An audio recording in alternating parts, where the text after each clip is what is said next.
Il a été organisé, mesdames et messieurs, du 6 au 7 mai 2025, un forum au sein de l'Université de Kinshasa. Ces forums organisés par le club Géosciences autour de ce thème aussi important, les ressources minérales critiques et stratégiques face aux défis mondiaux actuels. Et il est question de revenir sur les rôles clés de la RDC dans la production et l'approvisionnement durable. Alors aujourd'hui, nous sommes le 7, nous allons vous faire vivre ou revivre l'intervention magistrale du professeur Donat Kampata, qui est en même temps doyen de la faculté de pétrole-gaz et inspecteur général adjoint de mines, qui sera aussi parmi des intervenants. Aujourd'hui, nous sommes le 7.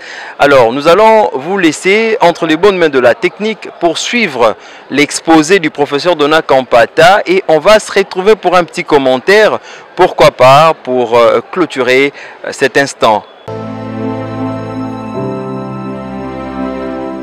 Focus hydrocarbures, visibilité du secteur du pétrole et du gaz. C'est quand même un plaisir, un grand plaisir de parler de la situation de notre pays devant une autorité telle que vous l'avez vu, telle que vous avez entendu. Et je suis content parce que il m'a aidé à ne pas parler très longtemps, parce qu'il a abordé une partie de mon sujet. Le forum de Géosciences m'a demandé de parler de pétrole, gaz, minerais stratégiques. Le mot stratégie arrive tout le temps vers une synergie énergétique pour un développement durable de notre pays. Le plan de ma présentation, je vais rapidement l'introduire, vous parler des potentialités énergétiques et minérales en tant que géologue. Là, je resterai un peu plus longtemps pour vous expliquer. Et pourquoi la synergie vers un développement durable. La définition de développement durable a été longtemps jugée, je n'en parlerai plus. Et les leviers de la souveraineté énergétique. Un pays souverain. Et je finirai par une conclusion. Alors, d'abord, du point de vue contexte géostratégique ou bien géopolitique, vous êtes sans ignorer que l'énergie et le minéral, c'est les nerfs de la guerre. Si vous regardez, son Excellence l'a dit, la guerre de l'Ukraine pouvait continuer jusqu'aujourd'hui. Mais sa base, c'est les minéraux. Et chaque crise géopolitique ou chaque tension régionale est toujours basée soit sur les minéraux, soit sur l'énergie. Et nous vivons ça dans notre pays parce que nous sommes agressés par notre voisin, dont je citerai le nom plus tard pour vous épargner du temps. Et dans tous ces conflits, on sait qui va contrôler les ressources, le contrôle des minéraux. Alors, du point de vue contexte congolais, nous on se considère comme géant, mais qui est endormi sur les ressources minérales. Parfois, on nous appelle abusivement, je parle en tant que géologue, scandale géologique. Alors qu'on ne l'est pas. Nous avons, du point de vue énergétique, des potentialités hydroélectriques, solaires, biomasse n'en parlons plus. Du point de vue énergie fossile, nous avons, je vais vous présenter tout à l'heure, des réserves inestimables. Du point de vue minéral, son Excellence l'a souligné que nous sommes premiers producteurs du cobalt. Est-ce que ce cobalt-là nous appartient? Je parlerai de ça. Des terres rares, maintenant il va voir, nous avons tout un chapelet de produits, manganèse, nickel, germanium. Mais le problème c'est que la RDC reste toujours un pilier potentiel de la transition énergétique mondiale. Course vers les métaux stratégiques, la RDC ne restera jamais derrière. Maintenant, le paradoxe. Qu'est-ce qui est paradoxal? Richesse, mais, comme vous le savez, population pauvre. C'est comme quelqu'un qui est assis, il construit ses toilettes, il fait ses besoins dans les toilettes, mais n'oubliant que les richesses sont dans les sous-sols. C'est par définition, la richesse des sous-sols, c'est lorsque les diamants ou les cuivres ressortent du sous-sol et se mettent sur sa table, à ce moment-là, on peut appeler richesse. Tant que cette richesse, les pétrole se trouvent dans les sous-sols, vous êtes pauvre, mon ami. Faiblesse d'électricité, on a à peu près 20% des zones rurales non électrifiées, fuite massive de minerais à l'état brut, j'en parlerai. Les minerais en général sont exportés à l'état brut. Potentialité énergétique et minérale, là nous avons une carte. Je ne veux pas insister beaucoup parce que j'ai vu que Son Excellence a parlé des chapelets. Nous avons un chapelet, nous avons les tableaux de Mendeleïev dans notre pays, on ne sait pas pourquoi. Mais le problème, il y a certaines concentrations dans certaines régions. Au Katanga, comme vous avez, là j'ai donné des chiffres, 80 millions de tonnes, 5 et tout ça. Je n'ai pas de lithium qui va entrer en production bientôt. Voilà la souffrance de notre pays, c'est les coltans dont ce n'est pas parler, qui se retrouvent à la frontière de notre pays, les voisins, les Rwanda, je les sais. Et les terres rares de Bingo, de Louéché, qui accompagnent le pyrochlore, qui est le nobium. N'oubliez pas que nous avons de l'or. Et le nickel, qui est aussi un métal stratégique, se trouve en Congo et Luchacha, non loin de Kananga, mais inexploité. Manganèse au Katanga, vous le savez. Mais maintenant, on n'exploite pas le manganèse. Nous avons les Bas-Congo qui possèdent un petit, qui est l'équivalent du Katanga du point de vue minéraire. Ce qui est à signaler important, la quasi-totalité de ces minéraux est exportée à l'état brut. Lorsque nous parlons des coltans, nous parlons des cassitérites, c'est à l'état brut, mes chers amis. Il y a un manque à gagner énorme. Lorsque j'ai entendu notre frère de Kamoa, le géologue qui est ici, il a parlé des concentrés. Tu sais que moi, je me gêne, ça me fait très mal lorsque un pays comme le nôtre exporte du concentré. Maintenant, je vais vous expliquer ce que c'est un concentré. Il a dit, bientôt en 2025, ils vont exporter la cathode. La cathode, c'est-à-dire quoi? C'est des cuivres à 99, quelque chose.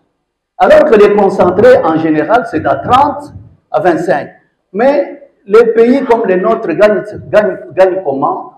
La redevance est calculée par rapport au pourcentage du métal contenu. Mais maintenant, lorsqu'on exporte les concentrés, le cuivre n'est pas seul. Il a ses amis, les cobaltes et les autres métaux qui l'accompagnent et qui va gagner. C'est la Chine, là où sera extrait le cuivre que nous connaissons. Les autres métaux, ces gens-là, ils s'en tirent. C'est ce qu'il faut. Je crois que Son Excellence m'entend très bien. Il faut qu'on joue là-dessus, qu'on donne l'électricité, l'énergie à ces gens-là pour que le métaux soit raffiné ici sur place pour que les jeunes gens trouvent du boulot. Du point de vue énergétique, vous êtes sans ignorer, nous avons les 25 000 de barils de pétrole qui sont exploités à Moanda. Vous vous rendez compte que les chiffres 25, je l'ai connu il y a longtemps. Vous connaissez cette exploitation où on tient un robinet, on laisse qu'à 25 millions. Et la cuvette centrale, c'est un scandale.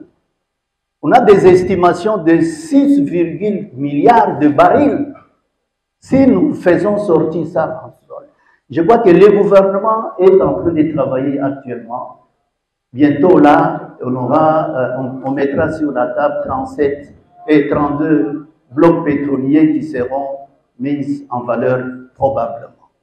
Et puis nous avons les blocs Albertine avec plus de 6 milliards de tonnes. N'oublions pas les lacs Kivu. Les lacs Kivu contiennent autour de 60 milliards de mètres cubes de métal. Le métal Actuellement, j'ai vu ici à Kinshasa, les mamans s'intéressent beaucoup plus au méthane qu'à la braise. Parce que on prépare au gaz actuellement ici à Kinshasa et ça fait plaisir. Et on réduit l'impact climatique négatif. Et puis nous avons la présence du charbon à Luena et à Kalemi. Du point de vue énergie renouvelable, mais Inga est connu dans toute l'Afrique. Si on avait terminé ces projets, on serait riche. On serait capable de donner de l'électricité à toute l'Afrique.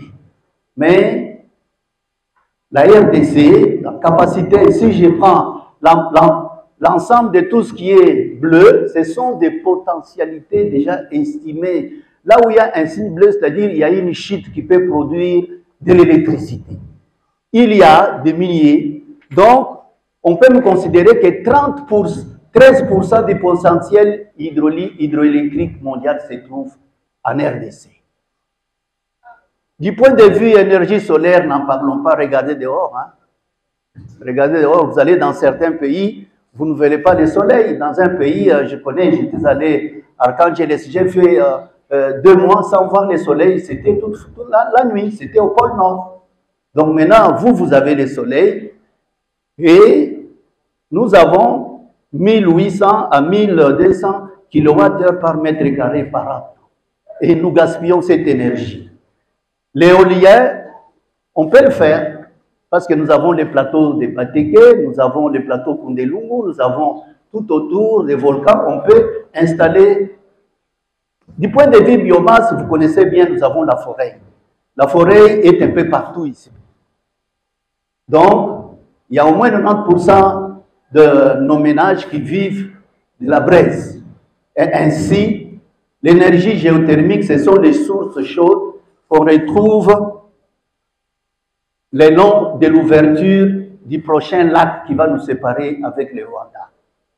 D'ici 5 millions ou d'ici 4 millions d'années, je parle maintenant en tant que géologue, vous allez voir que tous ces pays-là qui sont de l'autre côté, ils vont partir comme le Brésil était avec nous, l'Amérique du Nord est partie.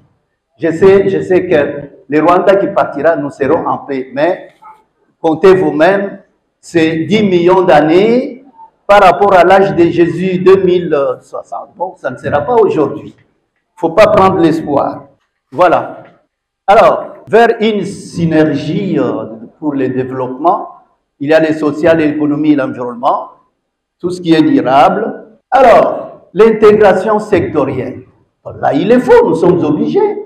Il faut une valorisation de nos produits localement. Le pétrole, il est là.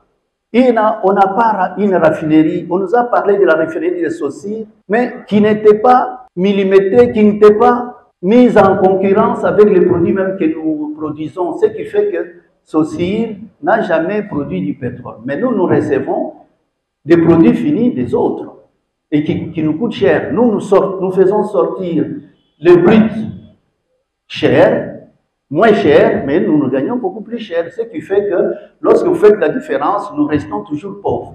Alors, si on avait gagné, ça pouvait nous aider à construire des infrastructures partagées, les routes, les énergies et les ports. Vous avez entendu, Son Excellence a dit que nous sommes un pays enclavé.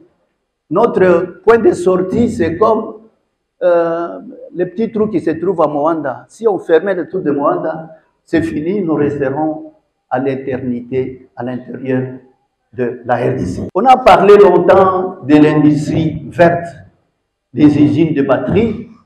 Il faut le faire. Nous avons tous ces métaux ici.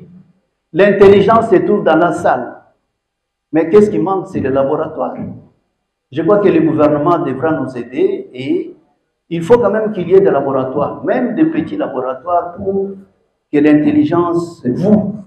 Génération future, c'est vous. Nous, on a été génération future de l'époque des autres. Alors, la chaîne de valeur intégrée autour de l'énergie et l'énergie, il est faux. Du point de vue cadre réglementaire et fiscal attractif, nous avons les codes des hydrocarbures, les codes miniers. je crois qu'à tout moment, on a toujours tendance à les réviser. Mais nous devons nous asseoir encore sur une table pour voir est-ce qu'il est attractif. Nous devons revoir.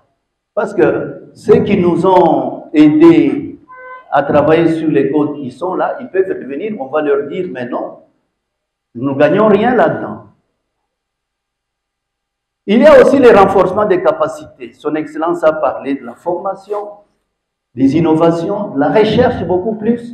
Vous voyez ce qui est scandaleux aussi. Là, je m'adresse à mon collègue doyen. Je me souviens lorsque nous avons créé, on a parlé université et institut supérieur. Maintenant, vous allez voir qu'il y a l'inverse. C'est les instituts supérieurs qui deviennent des universités. Mais les techniciens viendront d'où? À cette époque, quand moi j'ai commencé mes études, c'était comme ça. Les instituts supérieurs devaient former les techniciens. Et alors maintenant, les techniciens qualifiés, même à l'INBTP, bientôt, il sera université. Parce que IPN est devenu université, j'ai vu IFASIC est devenu université.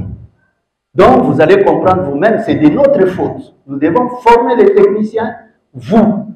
Les maçons, ils sont formés où? Moi, je ne sais même pas. Les maçons sont formés. Les maçons, maintenant, sont des gens qu'on ramasse. Il a des difficultés, comme moi, par exemple, à recruter un ingénieur technicien. Difficile. Nous devons y penser par rapport à la formation. Lutte contre la corruption et la mauvaise gouvernance. Là, je n'insiste pas parce que vous suivez ça à la télévision, à la radio, là où la nature de la corruption dans notre pays. Alors, pourquoi cette synergie? Regardez d'abord, j'ai mis quelques exemples. Vous voyez, on a de l'or et du pétrole dans l'Ituri et Oweli. Le potentiel pétrolier est déjà estimé. Et l'or, tout cet or de cette région se retrouve ici. Si nous fermons la frontière, l'or va rester ici. Alors, on peut créer une synergie pétrole et or. Mais je vous informe que l'Ouganda a déjà ses pipelines pour exporter le pétrole. Or, le pétrole, c'est comme de l'eau dans les sous-sols. Celui qui tire, ça va vers lui. Et nous allons nous réveiller peut-être plus tard quand le gisement sera épuisé. Nous avons fer gaz. Vous savez, les gaz dont je parle, le gaz méthane, peut être d'une grande utilité par rapport aux minerais de fer de Chopo. Nous avons à peu près 20 milliards de tonnes de minerais de fer dans les sous-sols. Mais on n'en parle pas beaucoup parce que c'est difficile à exploiter. Même les investisseurs qui sont venus, il y a un problème d'évacuation. Vous allez évacuer par où? Les minerais de fer. Mais si on peut traiter avec les gaz du lac, les produits finis, là, ça sera plus facile. Nous avons, dans la cuvette centrale, nous avons les gaz et biomasse. On peut utiliser ces produits et nous avons également au Katanga, cuivre, cobalt et les autres minéraux. Les gaz, on peut prendre toujours les gaz venant du lac Kivu ou bien les gaz du charbon de Luena. Et ça sera, à ce moment-là, ce sera une technologie verte parce que nous ne voulons pas la technologie rouge. Tout cela nécessite une planification énergétique. Alors, les leviers de souveraineté. Si tu ne contrôles pas ton énergie, c'est les voisins qui vont te contrôler. C'est ce qui est dit. En hydroélectricité, nous avons des barrages Linga et des autres barrages que je vous ai montrés tout à l'heure. Ça constitue le vertèbre, une colonne vertébrale du potentiel énergétique. Beaucoup de pays africains nous envient. Si on pouvait très rapidement investir dans ces projets, ça va nous aider. Vous avez vécu que nous sommes en train de souffrir ici avec la chaleur. Si Inga était là, on ne serait pas dans l'obscurité à ce moment ici dans la salle. Les énergies renouvelables se décentralisent. Comme vous le savez, nos populations, nous avons des villages qui sont éparpillés, des communes, de territoires. Mais sans énergie, il n'y a pas de développement. C'est difficile. Mais les étudiants qui viennent même de leur village, quand ils arrivent à Kinshasa, ils ont peur de rentrer chez eux parce qu'il n'y a pas de courant. Il n'y a pas d'énergie, pas d'industrie, pas de travail. Il faut venir là où il y a des ressources. Réduction des dépenses, des dépendances de produits pétroliers, il faut de la raffinerie. Il faut aussi valoriser les ressources fossiles nationales. Si nous laissons le pétrole qui se trouve dans la cuvette centrale aujourd'hui, vous entendez toutefois ces gens nous dire « Oh non, ça c'est une zone protégée, il ne faut pas le faire. » Mais on les protège, nous allons continuer à protéger tout le temps. À la fin du monde vient le retour de Jésus. Nous ne connaissons pas la date de son retour. Donc il faut en profiter, exploiter le pétrole que nous avons dans notre cuvette pour industrialiser le pays. Et ça, c'est un travail que nous devons faire. Je crois que l'Excellence a insisté là-dessus. Le renforcement des cadres décisionnels, j'ai parlé de ça, et la formation des ingénieurs, des techniciens, et beaucoup plus de laboratoires. Ici, à l'université, vous allez quand même remarquer, promenez-vous, allez en Polytechnique, vous allez voir que le laboratoire est là, mais parfois, il faut donner une autre définition. Vous aussi, vous avez des laboratoires de chimie, mais une fois que vous allez arriver en Europe, dans une université de Louvain ou bien du Harvard, vous allez vous rendre compte qu'on est en retard. L'anecdote, c'est que moi, quand j'ai étudié à Lubumbashi, j'ai fait le Fortran, mais en théorie, parce que je n'avais jamais touché un clavier, je le faisais sur papier. Mon informatique, je le faisais sur papier. Maintenant, quand je suis arrivé à Nouvelle-à-Neuve pour faire mon doctorat, la première chose, on m'a présenté l'ordinateur, mais j'ai failli attraper une crise cardiaque parce que je ne connaissais pas les... Alors, quel est l'impact des ressources minérales sur l'économie mondiale? Là, son Excellence a parlé en long et en large. Mais je n'insiste pas beaucoup, sachant bien que la RDC joue un rôle majeur dans l'approvisionnement. Un rôle, les cobalt, les lithium, les cuivres. Vous sachez que les cuivres, les cobalt, tous les minéraux en exploitation actuellement ont été découverts à l'époque coloniale, à part la mine de Kamoa qui a été fraîchement découverte. Ça, je ne vous trompe pas. C'est-à-dire quoi? Ce n'est pas des méthodes rudimentaires. Rudimentaire, à l'époque, c'est mon grand-père qui transportait un blanc sur son dos et il se promenait dans la brousse. Alors, mais maintenant, avec la technologie, à mon époque, j'ai une boussole, j'ai les marteaux pour me promener dans la brousse à récolter des échantillons. Mais bientôt, vous, ça ne sera pas la même chose parce que nous avons l'intelligence artificielle. J'ai vu des logiciels là où on donne des informations et il entre en profondeur, il vous donne même les volumes des minéraux. Et ça, mais pour y arriver, il faut d'abord une exploration. Vous devez avoir les données, nous devons avoir les données pour exploiter l'intelligence artificielle. L'industrie technologique, la production de coltan et tantale, vous savez, Tesla, ils sont là, ils cherchent. Tout le monde veut venir ici. Mais les grands gagnants, c'est la Chine. Influence géopolitique, c'est la guerre entre la Chine. On peut profiter aussi des partenariats Sud-Sud, Afrique du Sud. Nous avons la Chine, nous avons tous ces pays du Sud là qui nous aident. Et mise en place des laboratoires d'innovantes nouvelles, d'innovantes vertes. Parce que les gens n'aiment pas la pollution, nous ne voulons pas polluer, mais nous pouvons déjà commencer à travailler sur les laboratoires, sur les industries vertes. Donc, demander au recteur qu'il y ait un dialogue entre les institutions publiques, voire même arriver jusqu'au niveau du président de la République, pour une politique nationale de transformation industrielle. Ça a déjà commencé à Lubumbashi sur les batteries, sur cobalt batterie. En conclusion, la souveraineté énergétique, c'est produire notre propre électricité à partir de nos barrages, à partir de notre soleil et à partir de notre gaz, à partir de notre pétrole. C'est ça la souveraineté. La souveraineté minérale, c'est favoriser nos minéraux ici sur place pour fabriquer nos batteries, nos panneaux solaires, nos voitures électriques.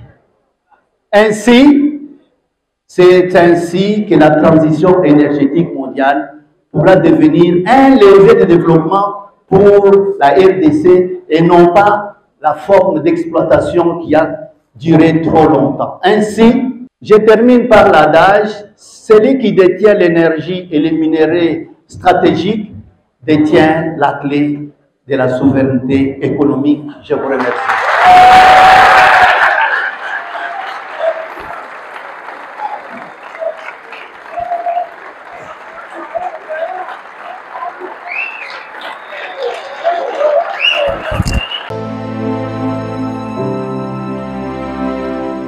Focus hydrocarbures, visibilité du secteur du pétrole et du gaz.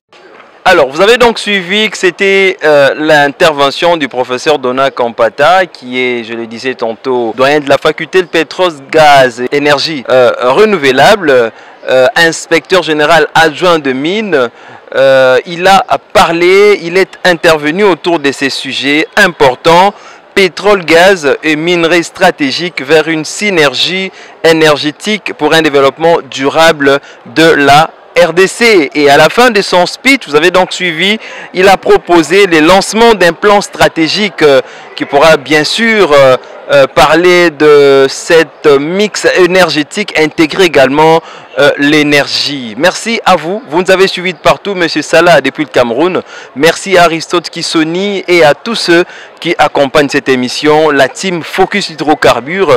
Merci à tous les amis de l'Université de Kinshasa, particulièrement les étudiants de la faculté, la prestigieuse faculté des pétrole, gaz et énergie renouvelable, et à tous les agents du ministère des Hydrocarbures. On se retrouve prochainement pour un autre élément. Si vous voulez être informé sur l'actualité du secteur des hydrocarbures de mines et énergie renouvelable en RDC, consultez Focus Hydrocarbures. À la prochaine, énergie, rien que l'énergie. Bye.